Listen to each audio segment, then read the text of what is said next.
Oke, selamat pagi. Kita lanjutkan perkuliahan kita. Kemarin kita sudah membahas tentang sifat atau karakteristik dari eh, pengujian sifat material ketika diberi beban impact, serta eh, proses atau prosedur pengujian dari kekuatan impact. Nah, untuk pagi ini kita akan mendiskusikan atau kita akan belajar tentang fatigue atau kelelahan. Di dalam konteks ini, pagi ini yang kita akan diskusikan bahwa proses pengujian fatigue ya. Nah, di sini fatigue ini adalah sebuah karakteristik dari material di mana material akan mengalami kegagalan apabila dia mengalami tegangan yang bersifat cyclical. Cyclical itu jadi dia nggak konstan, tapi kadang ada, kadang nggak ada. Seperti yang pernah kita diskusikan sebelumnya. Nah, di dalam fatigue ini ya,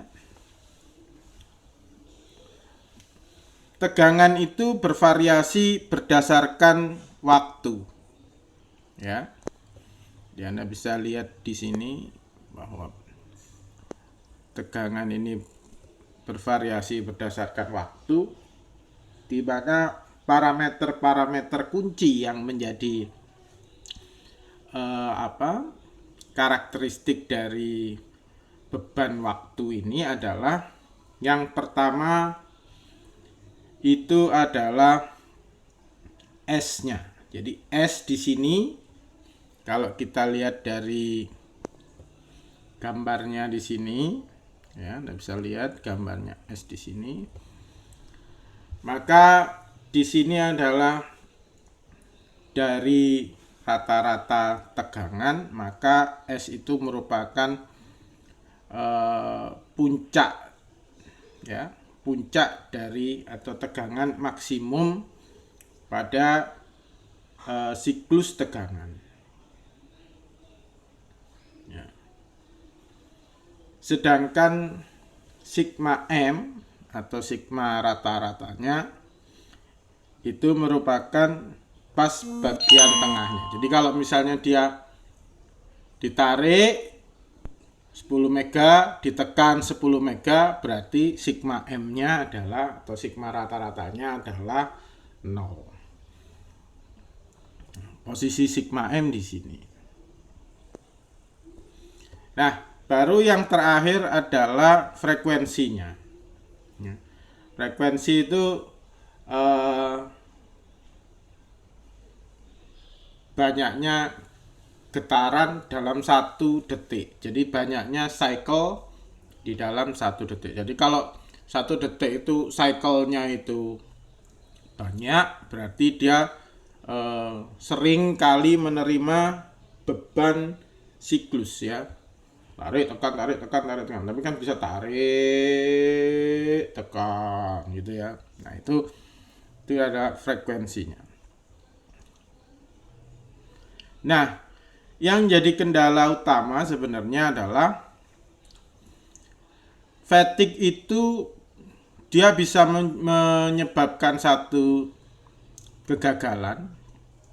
Dia bisa membuat satu kegagalan meskipun tegangan maksimumnya di bawah yield stress. Ya. Lihat ini yield stress ya.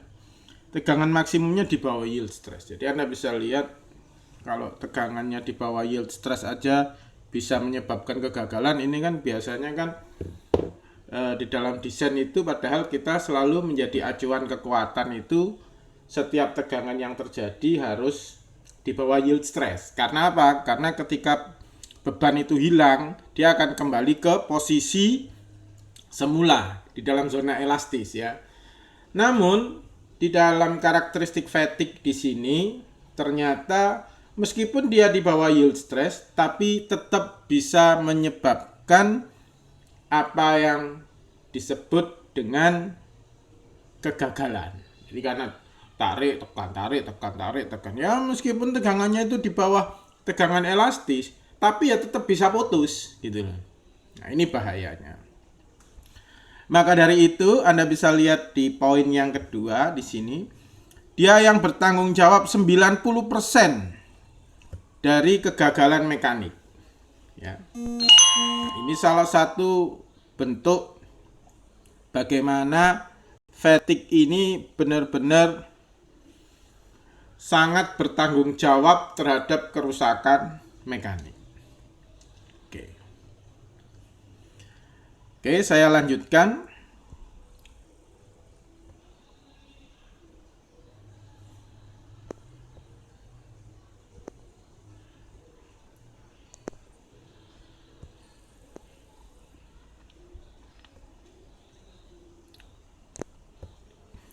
Nah,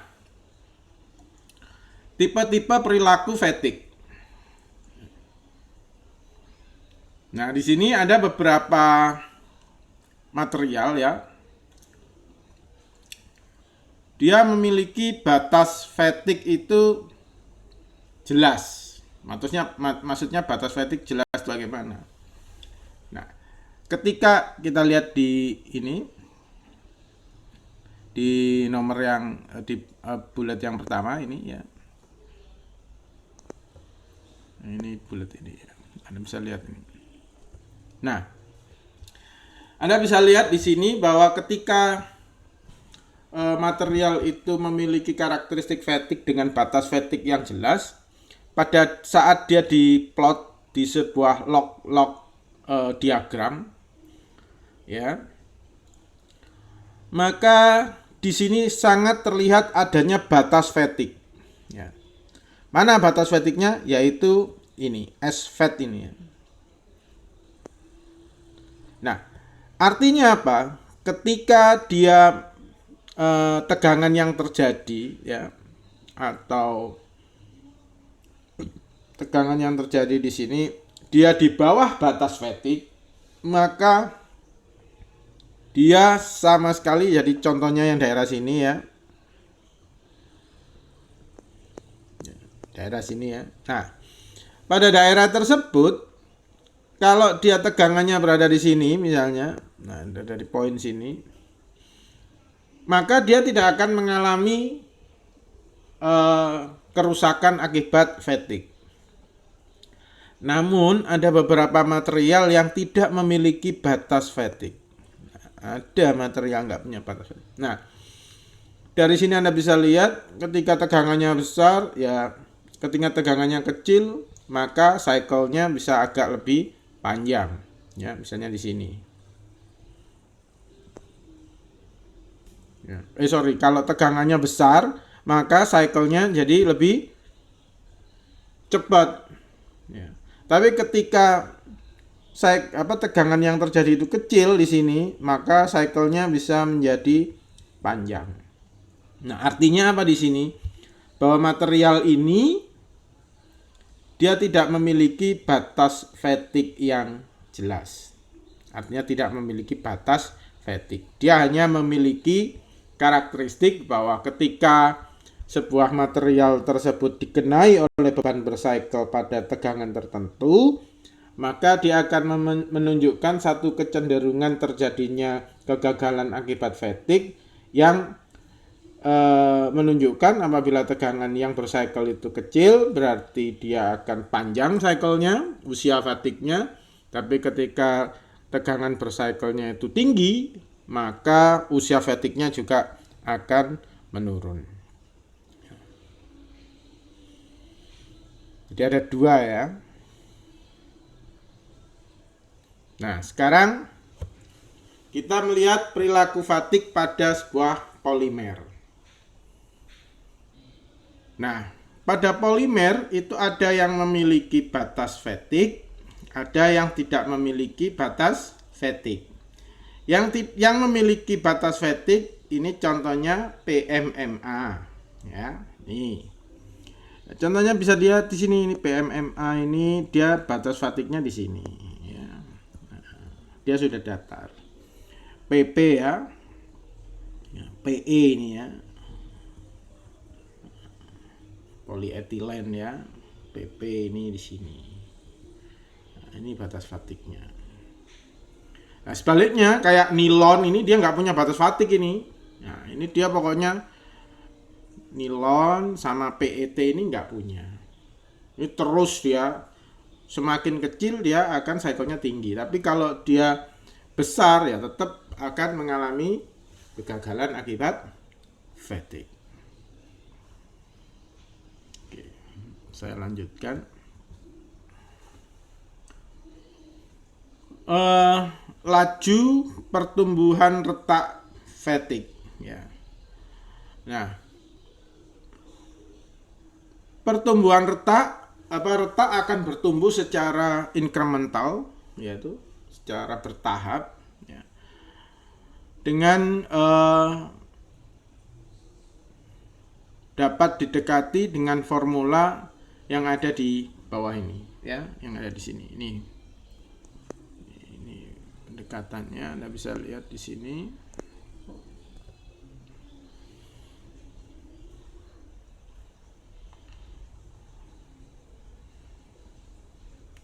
Nah, kegagalan pada saat shaft itu berputar, maka retak itu bisa tumbuh ya. Meskipun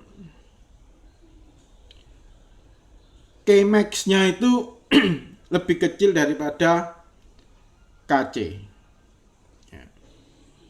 Jadi Kmax itu adalah seperti yang kemarin perhitungan untuk ketangguhan terhadap retak, meskipun K maksimumnya yang terjadi itu lebih kecil daripada Kc-nya material, tapi ternyata dia tetap merambat. Ini penting sekali ya. Jadi Kc-nya itu meskipun Kmax-nya, jadi maksimum K-nya yang terjadi itu masih lebih kecil dari Kc, ternyata akibat beban bercycle ini dia tetap bisa tumbuh. Kalau yang kemarin kan enggak, yang saya jelaskan itu ketika dia masih di bawah Kc, berarti dia nggak bisa merambat retaknya. Nah, kalau fatigue ini beda. Fatigue ini ketika Kmax-nya itu lebih kecil dari Kc, ternyata dia masih tetap bisa merambat.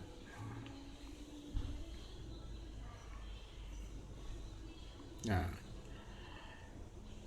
retak akan tumbuh lebih cepat ketika tegangan bertambah, ketika retaknya semakin memanjang, dan frekuensi pembebanannya semakin meningkat.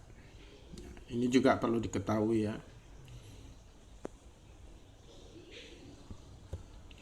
Terus bagaimana cara memperbaiki usia fatigue? Ya. Cara memperbaiki usia fatigue yang pertama adalah dengan memberikan perlakuan tegangan pada permukaan ya, bersifat kompresif dengan cara yaitu shot pinning, jadi tembak gitu ya. Nah, ini sebenarnya cara ini hampir mirip dengan menghilangkan tegangan sisa ya. Terus cara yang kedua adalah carburizing. Di carburizing itu ada semacam perlakuan carburizing, yaitu disertai dengan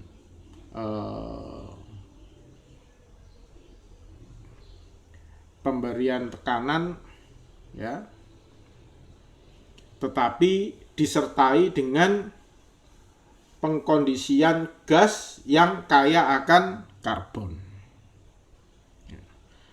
Terus yang kedua adalah bagaimana kita bisa menghilangkan faktor konsentrasi tegangan, yaitu berupa takian. Seperti yang sudah kita bahas di minggu-minggu kemarin. Nah, jadi untuk fatigue saya kira cukup sekian ya. Maka selanjutnya akan saya bahas dalam video yang lain. Terima kasih.